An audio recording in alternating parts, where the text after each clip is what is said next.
오늘 하나님 말씀은 역대기 3, 4장 10절, 역대기 3, 4장 10절 말씀을 제가 받들어 읽어드리겠습니다. 야베스가 이스라엘의 하나님을 부르며 말하기를, 오 주께서 정녕 나를 복주시고 나의 지경을 넓혀주시며 주의 손이 나와 함께 하시고 주께서 나를 악에서 지켜주시어 나로 근심하지 않게 하소서 하니 하나님께서 그가 요청하는 것을 허락하셨더라. 잠깐 말씀을 위해서 기도드리겠습니다. 하나님의 자녀들에게 영원한 지옥의 형벌로부터 구원받고 산 소망을 가지고 살아갈 뿐만 아니라 죽음으로부터 자유할 수 있도록 영생의 소망을 주신 주님, 또 저희들이 이 세상을 살아가는 동안 필요한 모든 것들을 구할 수 있는 기도의 특권을 주신 주님께 다시 한번 감사를 드립니다. 저희들 각자가 무엇을 하며 어떻게 살아야 할지를 정확하게 알고, 또 주님이 필요하신 곳에 또 필요한 일을 맡기셨을 때 온전하게 자원하고 기뻐하는 마음으로 헌신할 수 있는 저희들의 생애가 되도록 도와주시옵소서. 오늘도 말씀을 통해서 다시 한번 저희들이 언제 또 어떻게 무엇을 위해 기도해야 하는지에 대한 부분들을 다시 한번 점검하고 늘 주님 앞에 무릎을 꿇을 수 있는 저희들의 삶이 되도록 도와주시옵소서. 다시 오실 우리 주 예수 그리스도의 이름으로 기도드렸습니다. 어떤 사람이 기도하는가? 여기에 대한 대답은 대부분의 사람들이 기도를 합니다. 종교를 가진 사람은 물론 종교가 없는 사람들도 위급한 상황이 되면 무엇인가를 기도할 수밖에 없다라는 거죠. 왜? 인간의 방법으로, 인간의 노력으로, 인간의 열정으로 해결 안 되는 그런 일들이 얼마든지 살아가는 삶 가운데 일어나기 때문에 그렇다는 거죠. 그러나 우리가 한 가지로 분명히 정리할 수 있는 것은 그들이 기도하는 대상이 무엇이든 간에 우상은 아무것도 아니라고 시편 기자는 분명하게 성경을 통해서 기록하고 있는 것입니다. 따라서 그들이 얼마만큼 오랫동안 기도했든지, 얼마만큼 정성을 다해서 기도했든지, 얼마만큼 열정을 다해서 기도했든지 간에 상관없이 그런 기도는 헛된 기도이고 아무런 해결책도 얻을 수 없다라는 것입니다. 물론 그 사람들이 주장하는 것처럼 자기들이 기도를 통해서 무엇인가를 얻었다라고 말하는 것도 있지만 사실은 우연한 일치라든지 또는 그들이 그렇게 됐을 것이라고 바라는 것으로 인해서 나타나는 하나님의 과정일 뿐이라는 것입니다. 그럼에도 불구하고 사람들은 지금도 기도하고 있고 앞으로도 기도하게 될 것입니다. 어떻게 보면 대환란 기간 때는 더욱더 그들이 우상에 집착하게 될 것이고 거기에 마음을 주게 될 것입니다. 따라서 다양한 이유와 방법으로 그들이 기도한다 할지라도 그런 기도는 아무런 의미도 없는 헛된 기도라는 사실들을 기억한다면 그럼 그리스도인들은 어떻게 기도해야 될 것인가, 또 언제 기도해야 될 것인가에 대한 부분을 스스로에게 다시 한번 질문해보고 나는 과연 그렇게 살고 있는 것인가 한번 점검하는 시간이 되셨으면 좋겠습니다. 성경은 여러 군데에서 하나님을 믿는 사람들에게, 하나님을 믿고 구원받은 하나님의 자녀들에게 기도하라고 하셨다는 거죠. 그래서 기도는 구원받은 성도들이 살아계신 하나님께 예수님의 이름으로 성령님을 통해서 무엇인가를 구하는 하나의 수단이 되는 것이, 또 삶의 필요를 공급받는 데 있어서 하나님께서 주신 특권이기도 하다는 거죠. 또 한편으로는 마땅히 기도해야 되기 때문에, 쉬지 말고 기도해야 되기 때문에 이것은 또한 그리스도인들에게 주어진 의무이기도 한 것입니다. 따라서 많은 사람들이 기도하지 않아서 받지 못하는 것이 있다는 거죠. 잘못 구함으로 인해서 받지 못하는 것이 있다는 거죠. 또 자신이 기도해놓고 의심하기 때문에 해결책을 얻지 못하는 그런 사람들도 얼마든지 있다는 것을 우리가 먼저 생각해 본다면, 우리가 오랫동안 사람들 앞에서 길게 기도하는 그런 의미의 기도가 아니라 정말 주님 앞에서 올바른 기도를 반드시 해야 될 것입니다. 성경은 분명 쉬지 말고 기도하라 그랬어요. 모든 염려와 근심, 걱정을 다 주님께 맡기고 필요한 것들을 다만 알려지게 하라는 것입니다. 그렇다면 저와 여러분에게 일어나는 일들이 어떤 것이든 그것이 주님 앞에 커서 구하지 못할 것도 작아서 구하지 아니할 것도 없는 것입니다. 우리는 영적인 것뿐만 아니라 물질적인 것도 끊임없이 주님께 구해야 되는 것입니다. 왜냐하면 그리스도인들이 이 세상을 살기가 너무나 어렵기 때문에 그런 것이죠. 끊임없는 마귀의 공격이 있죠. 세상이 유혹하기 때문에 그렇다라는 거죠. 따라서 저와 여러분은 어떤 상황에서든지 무릎을 꿇을 수 있는 것이고 또 어떤 문제나 어떤 어려움 앞에서도 당연히 주님 앞에 기도를 멈추는 그런 어리석은 삶이 되어서는 안 될 것입니다. 따라서 저와 여러분이 언제 어디서 어떻게 기도해야 될 것인가에 대한 부분들은 성경을 통해서 너무나 많이 배웠고 또 여러분들이 많이 알고 있지만 오늘은 특히 본문에서 강조했던 것처럼 야베스라고 하는 많이 알려지지 않은 한 사람이 하나님 앞에 구한 아주 간단한 그런 내용의 기도를 우리가 다시 한번 점검해 보는 가운데서 우리가 기도를 어떻게 해야 될지에 대한 교훈을 얻고자 합니다.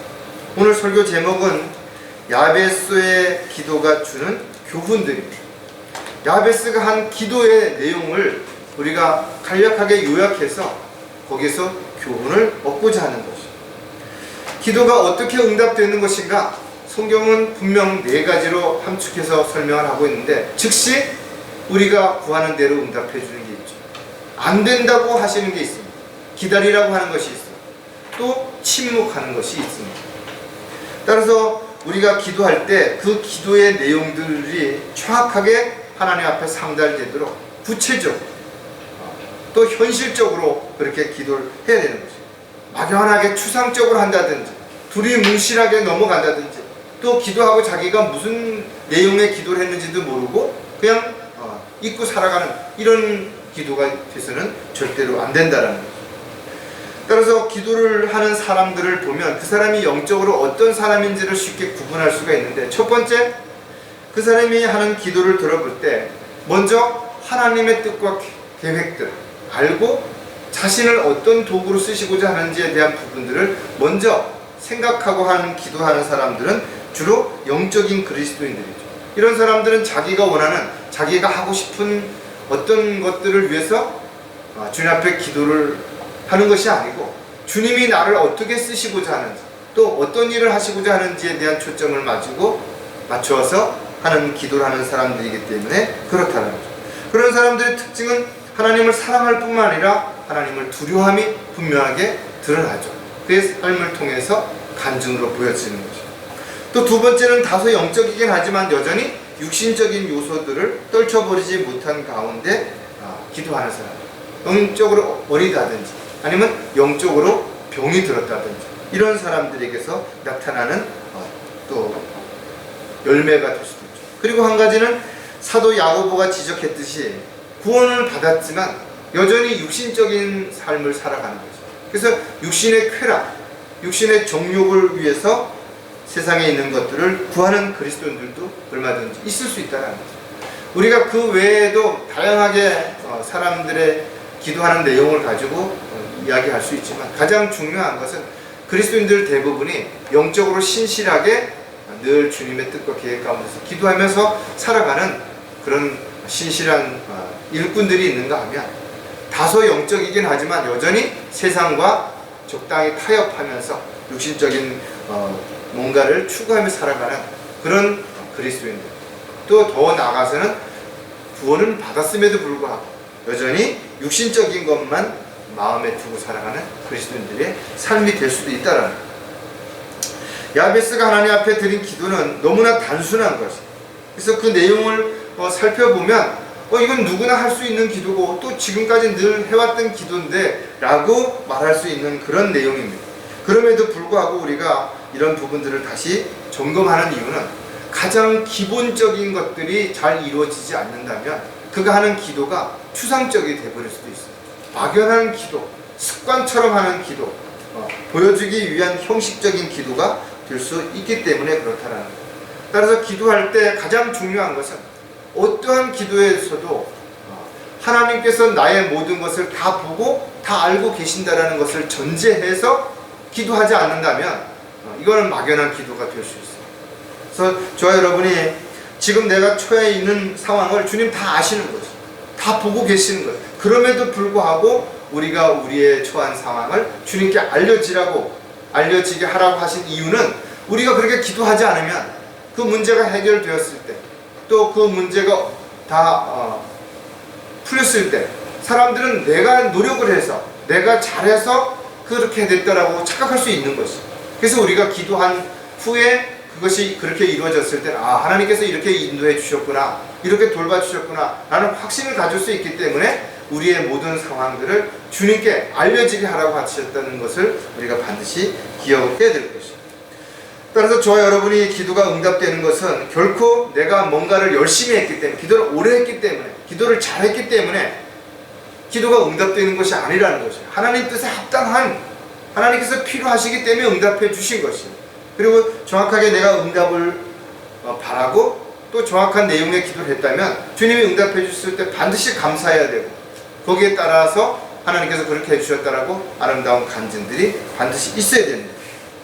하나님의 일은 성령의 능력이 아니고서는 아무도 할 수 없죠. 또 성령의 능력을 하기 위해서는 우리는 반드시 하나님의 말씀을 믿어야 되고, 그 말씀을 믿었다면 그것을 실행에 옮길 수 있는 그런 믿음이 반드시 있어야 된다.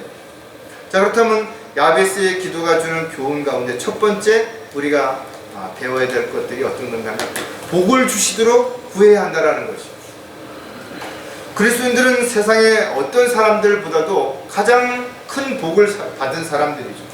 영원히 살 수 있는 영생을 선물로 받은 사람들이죠. 지옥의 형벌로부터 구해냄을 받은 사람들이죠. 또 변화돼서 영광스러운 몸으로 주님과 같이 영원히 살 수 있다라는 약속을 받은 사람들, 이보다 더 큰 복이 어디 있어요? 모든 것을 주님으로부터 우리는 받았고 또 주님이 주신 것이라면 주님이 기뻐하시는 일에, 주님이 원하시는 일에 우리가 잘 사용할 줄 알아야 되는 거죠. 하지만 교회 다니는 많은 사람들이 이러한 진정한 복의 의미를 알지 못한 채 눈에 보이는 육신적인 것들을 추구하는 것이죠. 그래서 수많은 교회 목사들이 이 오늘의 본문을 가지고 그리스도인들이 사람들이 예수님을 믿고 나면 이렇게 복을 달라고 구하는 것이 당연한 것이고, 또 이런 복을 받는 것이 믿음이 좋은 사람이라고 그렇게 말을 한다는 것이죠.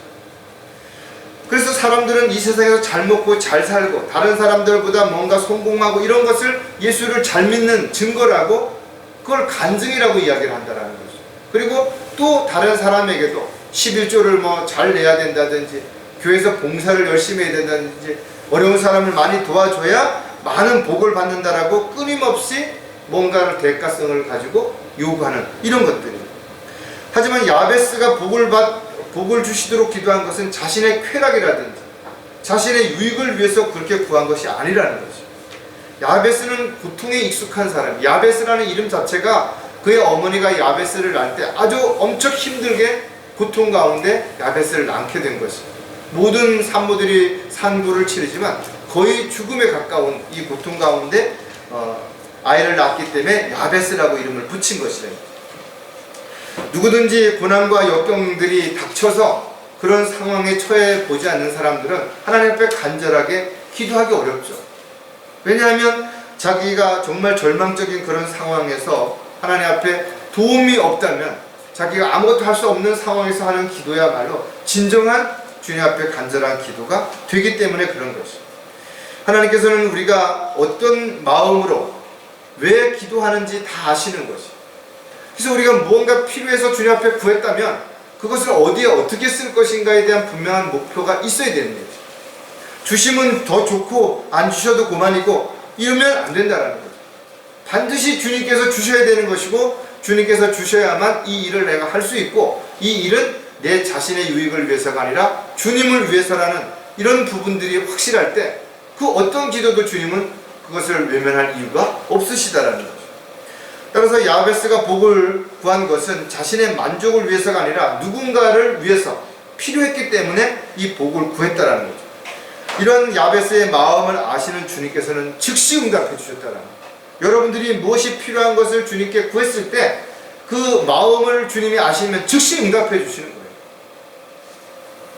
자, 그렇다면 복을 주시도록 구해야 하는 이유, 우리도 그리스도인들도 반드시 야베스의 교훈을 통해서 우리도 복을 구해야 되는 것인데 왜 그렇게 구해야 되는가? 그 이유를 또 몇 가지 생각을 해보면 나누어야 할 대상이 있기 때문이라는 거예요.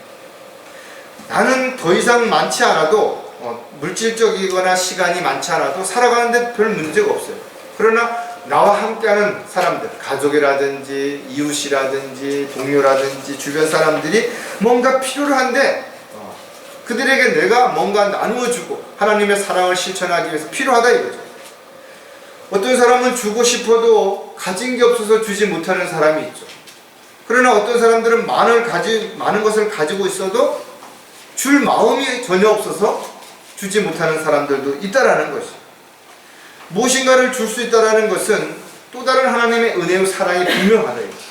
왜냐하면 예수님께서는 받는 자가 아니라 주는 자가 복이 있다라고 말씀하셨기 때문에 우리가 무언가를 줄 수 있다면 우리는 복을 받은 것이 분명하다라는 것이죠.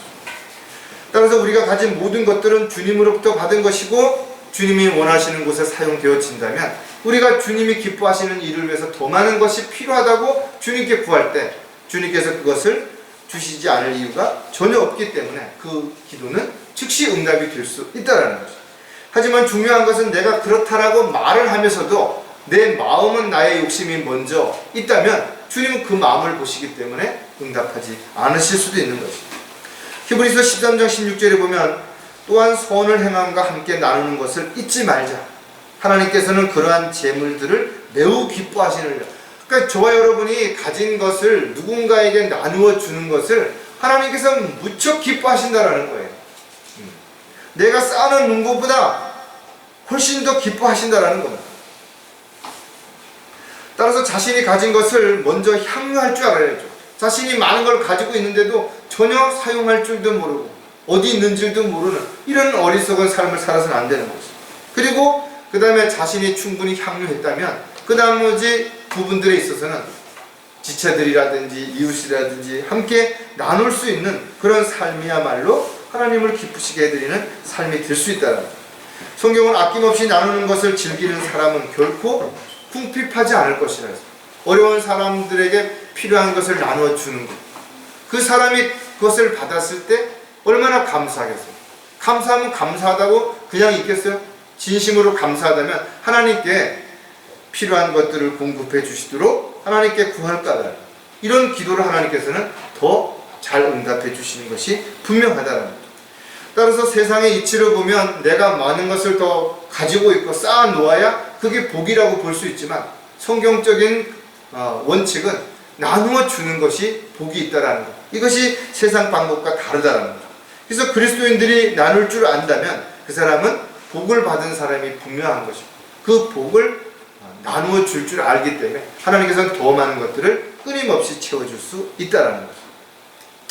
복을 주시도록 또 기도해야 되는 이유가 무엇인가 하면 시험을 견뎌내야 하기 때문이라는 거죠. 누구나 시련과 고통과 어려움이 있지만 특히 구원받은 그리스도인들에게는 영적인 부분에 있어서 더 많은 어려움이 있기 때문에 어떻게 보면 세상 사람들보다 더 많이 힘들고 어려움을 당할 수밖에 없는 것도 사실인 것이죠.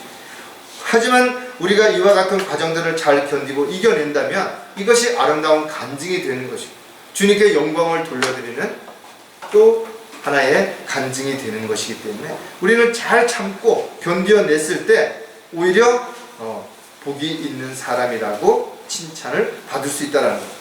시험을 견뎌낼 때 세상과 비교할 수 없는 우리는 고통을 받겠지만 그러나 그 고통을 이겨냄으로 인해서 우리는 주님으로부터 비교할 수 없는 상과 유업을 또 받을 수 있는 계기가 분명히 될 수 있다는 거죠.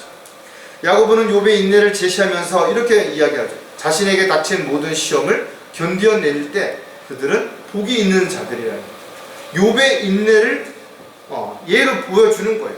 욥이 어떤 과정들을 거쳤는지 여러분들이 욥기를 통해서 너무나 잘 알고 자신이 가진 건 모든 걸 다 잃은 것이에요. 건강도 잃고 재산뿐만 아니라 건강도 다 잃고 자식들까지도 다 잃어버리고 마누라 역시 자신을 저주하며 도망을 갔던 이런 부분들을 갖다가 제시하면서 누구든지 이와 같은 어려움이 닥쳤을 때 이것을 잘 참고 견뎌낸다면 시험을 이겨내는 자가 바로 복이 있는 자라는 거죠. 야고보 역시 야고보 1장 12절에서 시험을 견뎌내는 자는 복이 있도다. 이는 그가 시련을 거친 후에 주께서 자기를 사랑하는 자들에게 약속하신 생명의 멸관을 받을 것이고, 그러니까 하나님께서 어떤 것도 거저 주시는 것이 없어요. 반드시 뭔가 이유가 있으시다라는 거죠. 특히 우리가 시험을 거친 후에 주께서 자기를 사랑하는 자들, 그러니까 자기가 하나님으로부터 사랑을 받는데 왜 나에겐 이런 고난과 시련이 자꾸만 닥치지? 이렇게 불평하면 안 된다는 거예요. 하나님께서 사랑하는 자들에게 고난을 허락하시는 것이고, 그 고난을 견뎌내는 자들을 복 있는 자라고 칭하실 뿐만 아니라 생명의 멸류관을 약속하시고 있기 때문에 그렇다는 거예요. 하지만 안타깝게도 구원받은 이후에도 많은 사람들이 시험을 견뎌내지 못하고 세상으로 돌아가고 세상과 타협한 그런 사람들이 너무나 많죠. 왜? 세상은 끊임없는 유혹을 통해서 염려하게 만들고 불안하게 만들고 두렵게 만들어서 그 믿음이 흔들려질 때 자신도 모르게 그런 자들과 손을 잡게 되는 거죠. 신실한 그리스도인의 일꾼이 되기 위해서는 끊임없는 시련, 역경, 어려운 문제들을 반드시 이겨내야 되는 거죠. 성경을 보면 하나님께서 쓰임을 받았던 사람들은 다 이러한 과정들을 통해서 다듬어지고 조성되어지고 준비되어진 다음에 하나님께서 쓰셨다라는 것을 우리가 다시 한번 기억한다면, 우리에게 지금 닥치는 시험, 힘들지만 어렵지만 잘 견뎌냈을 때 우리는 복을 받는 자가 되는 것이고, 오히려 이와 같은 과정들을 통해서 더 성숙해지고 더 강한 그리스도의 군사가 반드시 될 수 있다는 것. 또 복을 주시도록 구해하는 이유가 스스로 고난에 참여하기 위해서.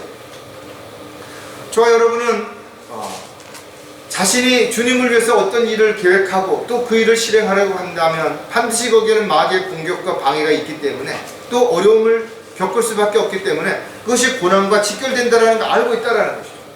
복음을 전한다든지 진리를 증거한다든지 자신을 부인한다든지 십자가를 친다든지 당연하다 이거죠. 그럼에도 불구하고 우리는 이와 같은 사실을 알면서 왜 그 길을 가려고 하는 것인가요?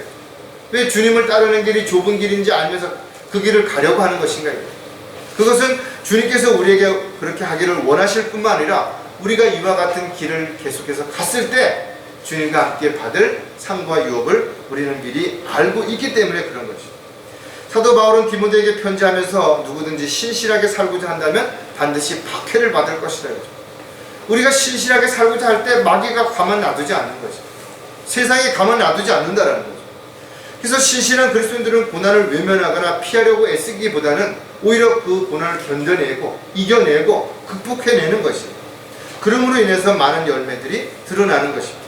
베드로 역시 우리에게 어떻게 권면하는가 하면 베드로전서 4장 13절에 보면, 도리어 너희가 그리스도의 고난에 참여하는 자들이 되는 것이니 즐거워하라. 이는 그의 영광이 나타나실 때 너희도 큰 기쁨으로 즐거워하게 하려 하라.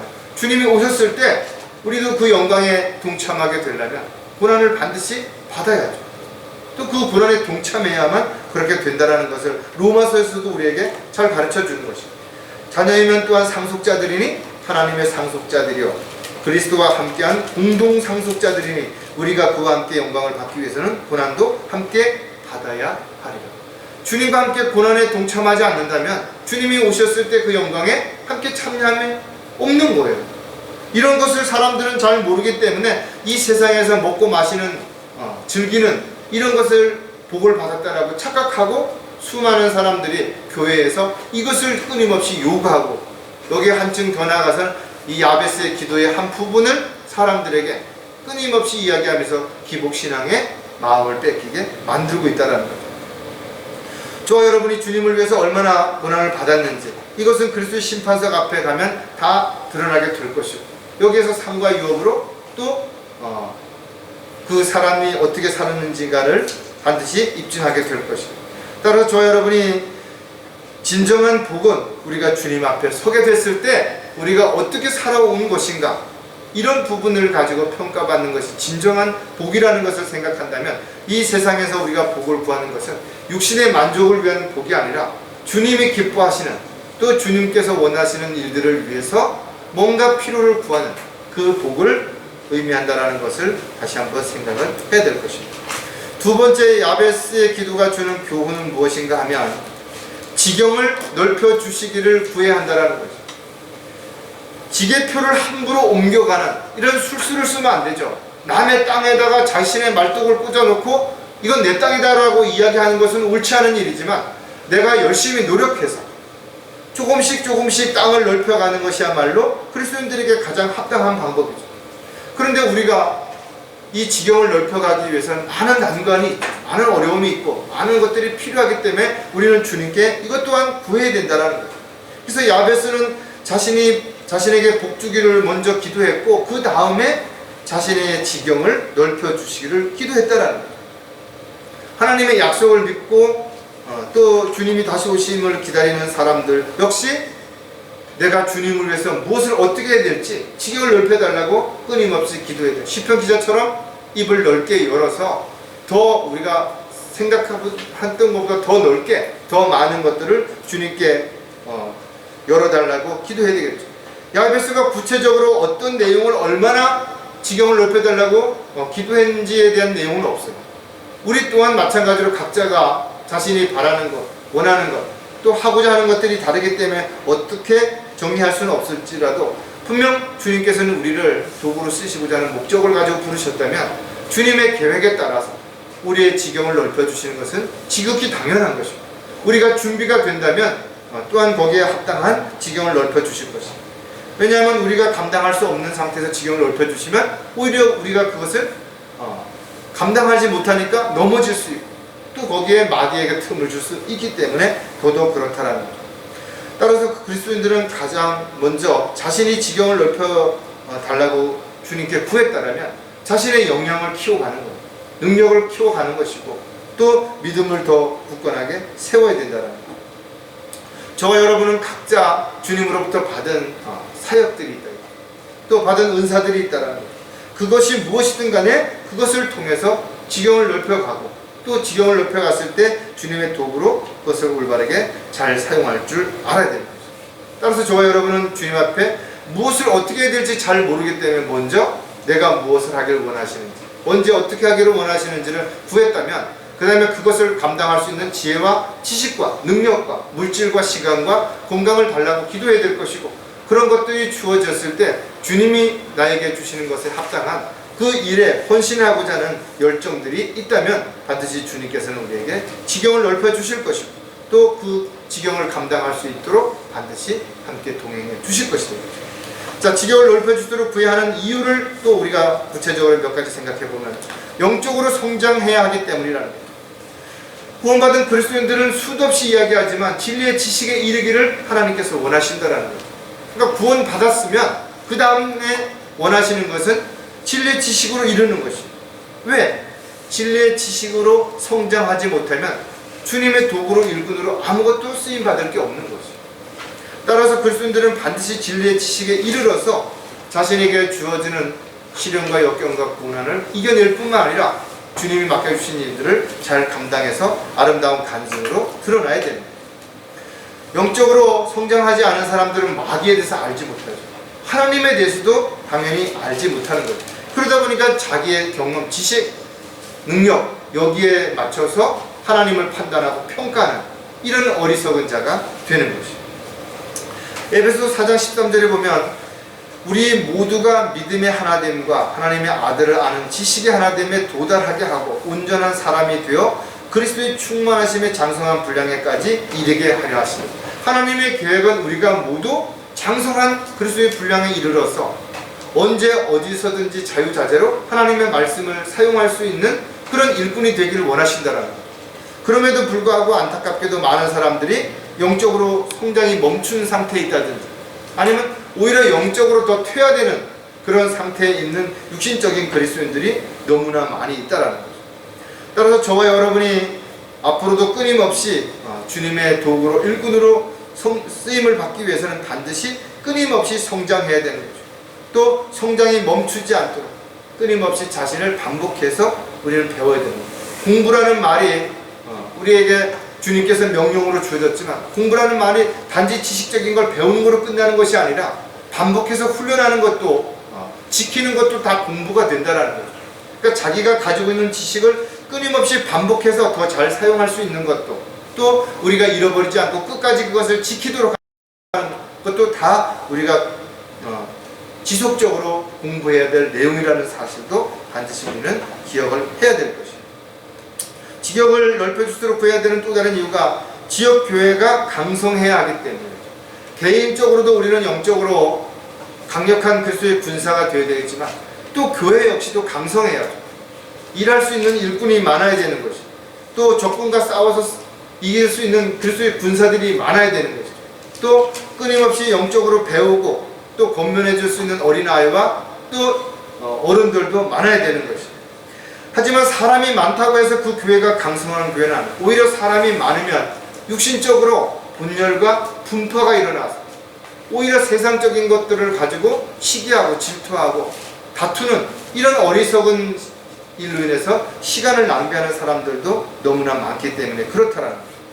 따라서 구원받은 이후에 개개인이 영적으로 성장하는 것, 이것이 바로 교회가 강성해지는 첫 번째 지름길이죠. 두 번째는 교회에서 지속적으로 영적인 교육을 통해서 훈련을 하는 것도 마찬가지로 영적 전쟁을 대비해서 반드시 필요한 것이다.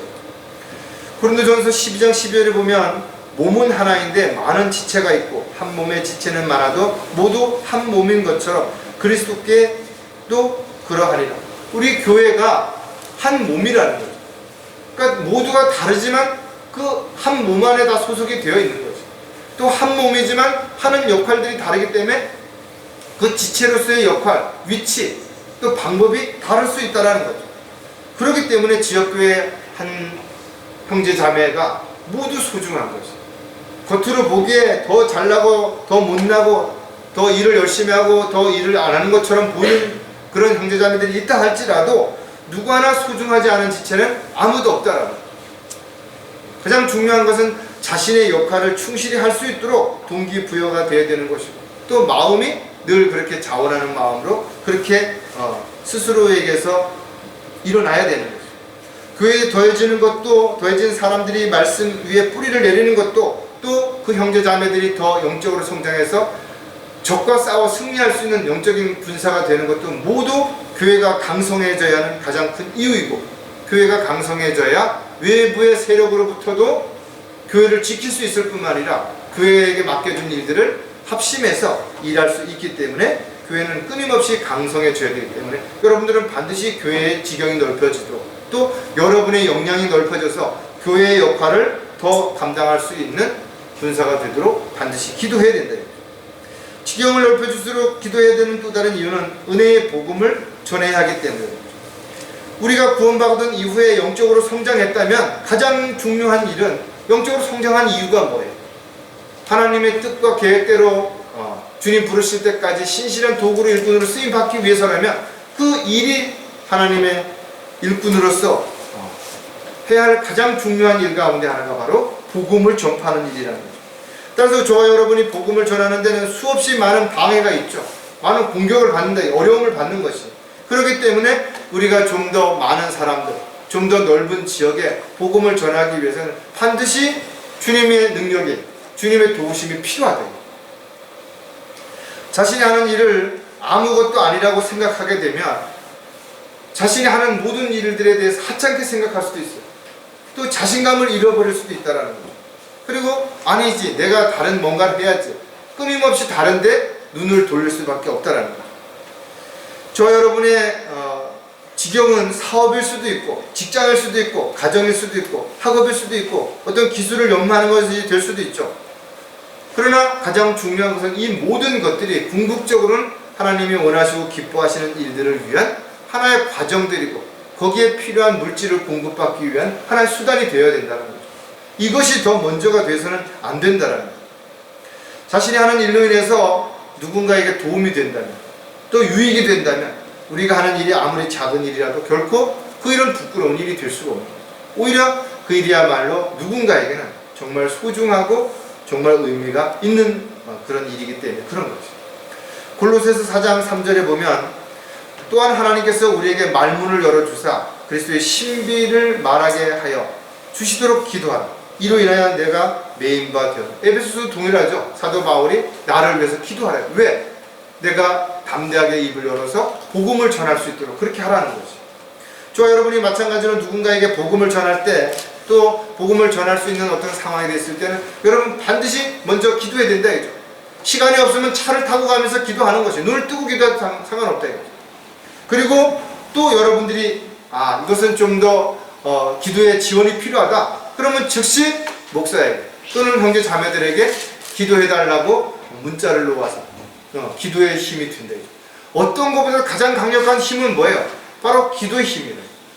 성령님의 능력 가운데서 함께하는 기도의 힘이야말로 어떤 난관에서도 대처할 수 있는 힘이 생길 뿐만 아니라 문제를 해결할 수 있는 지혜를 얻을 수 있기 때문에 그런 거죠.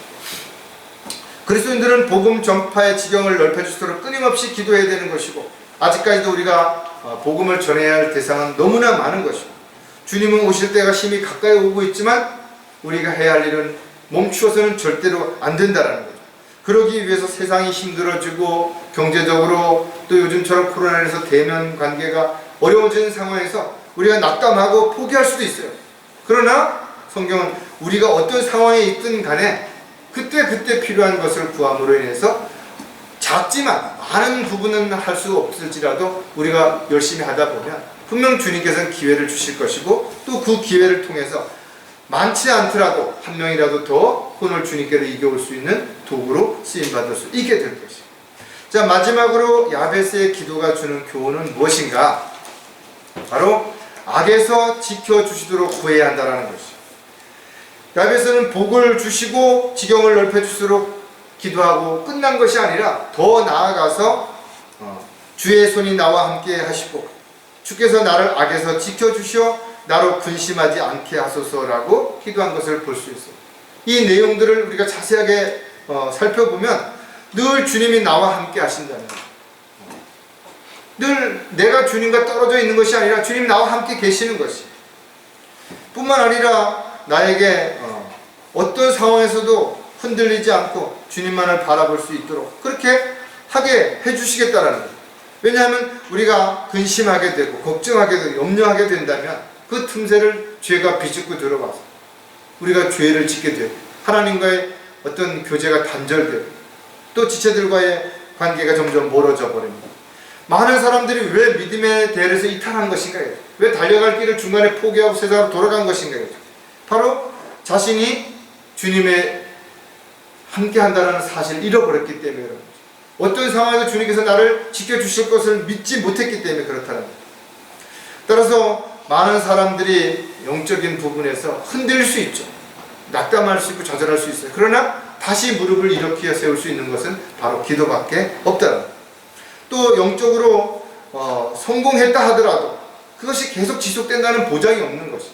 왜? 마귀는 또 다른 방법을, 또 다른 시간에, 또 다른 어떤 사람들과 함께 공격하기 때문에 끊임없이 변화되는 것을 감지하지 못하면 틈을 주게 되고 공격을 받을 수밖에 없어요. 여리고 성이 무너졌을 때 이스라엘 백성들이 작은 성읍에서 패하게 된 그 이유처럼 지금도 많은 사람들이 영적 전쟁에서 승리하고 난 다음에 우쭐해지거나 아니면 거기에 승리에 도취해서 무방비해진 상태로 있다가 오히려 작은 공격에 속수무책으로 당하는 그런 일들이 얼마든지 있다는 거죠. 따라서 저와 여러분은 영적 전쟁에 있어서는 크든 작든 간에 최선을 다해야 될 뿐만 아니라 늘 그 시작과 끝 나고 나서는 반드시 기도함으로 마귀가 틈을 비집고 들어오지 못하도록 해야 돼요.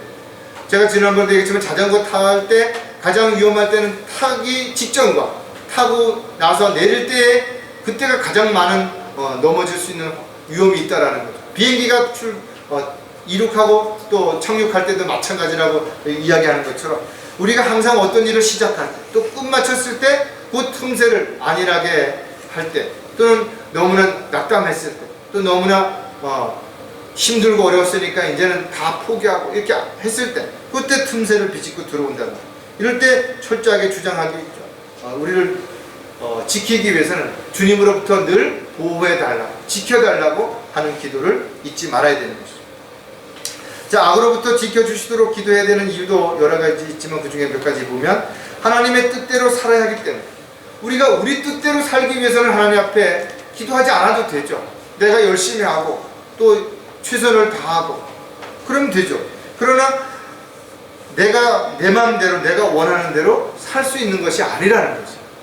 살다 보면 생각지도 않은 일, 원하지도 않은 일, 감당할 수도 없는 이런 일들도 얼마든지 일어날 수 있기 때문에 그런 것이죠. 저와 여러분은 구원받은 이후에 하나님의 뜻을 알아야 되는 것이고 알았으면 반드시 순종해야 되는 것이죠. 왜냐하면 하나님의 뜻을 벗어나는 순간 하나님은 우리를 도우실 수 없기 때문에 그런 것이죠. 따라서 주님을 떠나서 내가 뭔가 열정을 가지고 뭔가를 하는 이 자체가 시간을 허비하는 거죠. 의미 없는 일에 마음을 뺏기는 것 자체가 바로 하나님 보시기에 오히려 형식적이고 가식적인 가증스러운 삶이 될 수도 있기 때문에 그렇다는 거예요. 따라서 악에서 자신을 지켜주시라고 기도했다면 베드로가 말한 대로 하나님의 뜻에 따라 고난받는 것을 오히려 기뻐하고 그 고난을 잘 견디고 이겨낼 수 있는 그런 마음을 가지고 허리를 졸라매고 신발끈을 동여매는 그런 자세가 반드시 필요합니다. 베드로전서 4장 19절에 그러므로 하나님의 뜻에 따라 고난을 받는 사람들은 선을 행하면서 신실하신 창조주께 그들의 혼을 지키도록 맡길지어다. 자신의 혼을 지키도록 맡기라는 거죠. 그러니까 주님께서 위로해 주시고 격려해 주시고 도와주신다는 거죠. 주님을 위해 고난 받는 것을 절대로 두려워해서는 안 된다 이거죠. 오히려 주님을 위해서 자초했을 때 주님은 우리에게 더 큰 힘과 능력과 지혜를 주실 것입니다. 악을 두려워하지 아니할 뿐만 아니라 언제든지 우리를 지켜주시고 돌봐주시고 보호해 주신다는 확신 가운데 살아가는 그리스도인들은 어떤 상황에서도 주님을 바라보는 눈이 세상이나 사람을 바라보는 어리석은 자가 되지 않을 것입니다. 하나님께서는 야베스가 구한 기도의 원리를 우리 개개인의 기도의 삶 속에 그대로 적용하기를 원하시는 것이죠. 그래서 우리도 야베스처럼 복을 달라고 기도해야 되는 것이고 또 지경을 넓혀달라고 기도해야 될 뿐만 아니라 끊임없이 악에서 지켜주시도록 보호해 주시도록 우리가 기도를 해야 되는 것이 분명하다는 것이죠.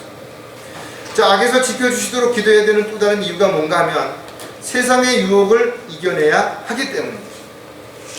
세상을 관장하는 신은 바로 사탄, 마귀다 이거죠.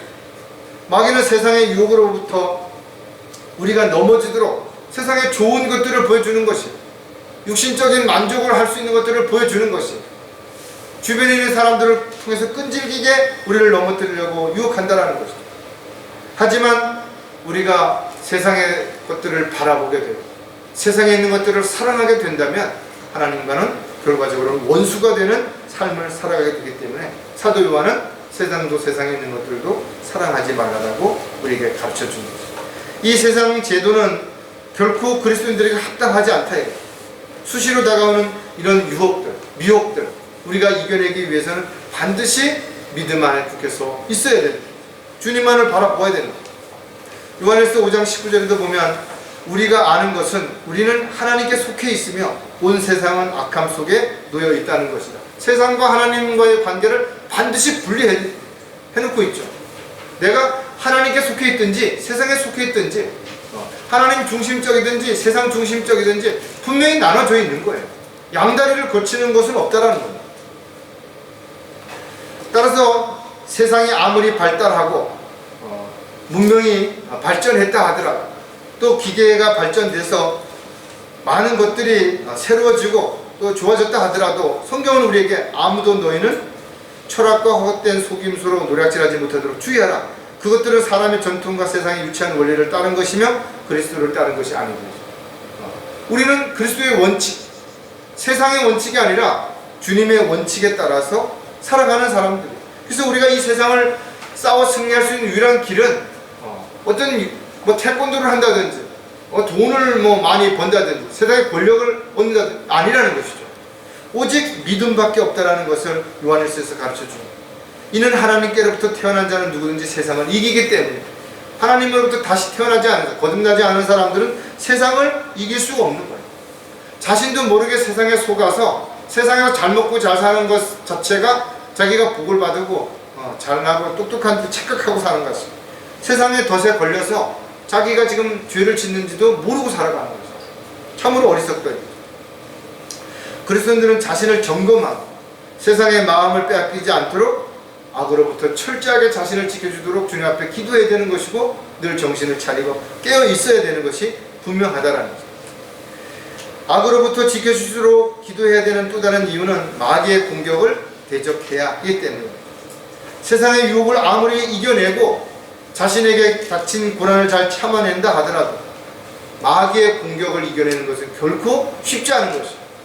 마귀는 그만큼 간교하고 간사하고 아주 집요하고 정말 적극적이고 수시로 틈을 노리고 있기 때문에 그런 거죠. 마귀는 어쩌면 지금 이 자리에도 우리가 예배 드리는 순간에도 우리 주변을 서성거리고 있을 수도 있어요. 왜? 틈을 찾기 위해서. 그래서 우리가 조금만 예배를 드리다가 딴 생각을 하게 되면 뭔가 걱정을 한다든지 뭔가 무슨 다른 데 마음을 투게 되면 즉시 그 틈새를 비집고 들어와서 집중하지 못하게 하나님 말씀을 듣지 못하도록 만들고 하나님의 말씀에 귀를 기울이지 못하게 만드는 거예요. 오히려 주님의 뜻대로 살려고 하는 사람, 헌신하려고 하는 사람, 열정을 가지고 주님 앞에 자신을 내어드리려고 하는 사람들을 마귀는 공격의 목표로 삼죠. 뭐 되는 대로 적당히 세상과 타협하고 사는 교회나 왔다리 갔다리 하면서 교회 놀이하는 사람들 관심도 두지 않는다 이게 말이에요. 왜? 그냥 내비를 둬도 알아서 흘러갈 것이기 때문에 그런 거죠. 대개의 물결에 그대로 떠내려갈 거 그냥 놔두는 거예요. 하지만 그 물살을 세상을 역행해서 거슬러 올려가려고 하는 그리스도인들을 공격하는 것은 마귀의 방법이라는 것 우리가 반드시 기억해야 돼요. 에베소서 6장 11절에 보면 너희는 마귀의 술책에 대항하여 설 수 있도록 하나님의 전신 갑옷을 입으라. 그러니까 머리서부터 발끝까지 철저하게 무장하지 않으면 마귀는 언제 어느 때 급소를 공격할지 알 수가 없다라는 거죠. 따라서 마귀의 공격을 받지 않도록 기도해야 되는 것이고 마귀의 공격을 받았다면 즉시 주님 앞에 무릎을 꿇어서 주님이 주시는 지혜와 능력을 통해서 대비하고 반드시 기도를 통해서 함께 싸울 수 있는 그런 군사를 요청해야 되는, 지원군을 요청해야 되는 것이죠. 따라서 마귀의 공격을 막아내기 위해서는 우리는 정신을 차리고 항상 자신에게 일어나는 모든 일들을 유의주시해서 봐야 될 뿐만 아니라 또 지체들이라든지 또 교회라든지 가정에 일어나는 일까지도 반드시 우리는 점검해 봐야 되는 것입니다. 마지막 때에는 성령께서 분명히 말씀하시기를 마지막 때에 어떤 자들이 믿음에서 떠나 미혹하는 영들과 마귀들의 교리를 따를 것이라 경고했다. 이것을 왜 성령을 통해서 경고하셨을까? 이런 일들이 일어날 것이라는 거죠. 그리고 이런 일들이 일어났을 때 수많은 사람들이 믿음을 저버리고 마귀의 교리를 따를 것이고 그 자들에게 하나님께서는 반드시 심판하실 때 근거로 삼기 위해서 이 말씀을 성경에 기록해 놓으신 것이죠. 따라서 저와 여러분도 이와 같은 성령께서 우리에게 주시는 경고를 한순간도 잊어서는 안 되는 것이죠. 세상은 가면 갈수록 사람들이 생각하는 것처럼 편해지고 좋아지고 살기 좋아지는 그런 것이 아니라 오히려 더 간교하고 더 치밀하게 마귀의 계획대로 세상은 흘러갈 것이다. 수많은 사람들이 여기에 자신도 모르게 속아서 이 물결에 실려 내려가게 될 것이다. 이것을 거슬러 올라갈 수 있는 유일한 힘은 바로 우리가 주님을 믿고 주님 말씀 안에서 주님의 말씀을 통해서 우리가 믿음을 지켜 행하는 그런 삶을 살아갈 때밖에 방법이 없다라는 거예요. 야베스의 기도는 너무나 평범하지만 우리는 이와 같은 가장 기본적인 기도가 핵심이 되고 또 모든 기도의 중심이 되어서 우리에게 필요한 것들을 주님 앞에 구할 뿐만 아니라 우리가 해야 할 일들이 무엇이든 그 일을 감당할 수 있게 지경을 넓혀주도록 기도해야 될 것이고 끊임없는 공격들을 이겨낼 수 있도록 우리는 마귀의 공격으로부터 세상의 유혹으로부터 지켜주시도록 주님 앞에 구할 수 있는 저와 여러분이 되시기를 주의 이름으로 부탁을 드리겠습니다. 기도하겠습니다. 하나님 아버지, 저희들이 기도할 때마다 주님께서는 우리의 기도의 내용들을 다 들으시고 또 우리가 어떤 상황에 어떤 처지에 처했는지도 다 알고 계십니다. 주님께서는 우리가 필요한 것들을 주님의 방법으로 기도할 때 반드시 응답해 주신다는 것을 저희들은 너무나 잘 알고 있기 때문에 어떤 상황에서 저희들이 낙담하거나 좌절하거나 헛된 것들에 마음을 빼앗기지 않도록 늘 주님만을 바라보게 해주시고, 또 주님이 주시는 기도의 응답을 통해서 지혜롭게 잘 대처하고 해결해 갈 수 있도록 도와주시옵소서. 저희들 각자에게 주어진 많은 어려운 문제들, 또 시련과 역경과 환경들을 다 이겨낼 수 있도록 각자 무릎 꿇게 해주시고, 또 주님께서 응답해 주셔서 지혜롭게 대처할 수 있게끔 도와주시옵소서. 다시 오실 우리 주 예수 그리스도의 이름으로 기도드렸습니다.